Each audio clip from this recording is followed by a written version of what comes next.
മാക്ഡൊണാൾഡ്സിലേ തിന്നുള്ളൂ ചോപ്പു. എന്തത്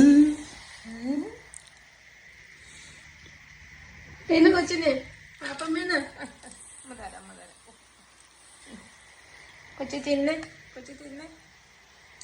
തിന്ന കൊച്ചി വേണ്ടേ അപ്പം വേണ്ടേ കൊച്ചിന് ചിന്ന പാപ്പു ചിന്ന പാപ്പു അങ്ങനെ ഇട്ടെടുത്തേ. വായ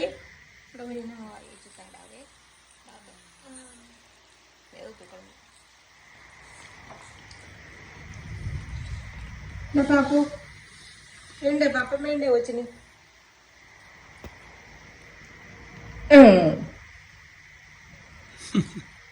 കിട്ടി അപ്പൊ കിട്ടി എവിടെ പോകണം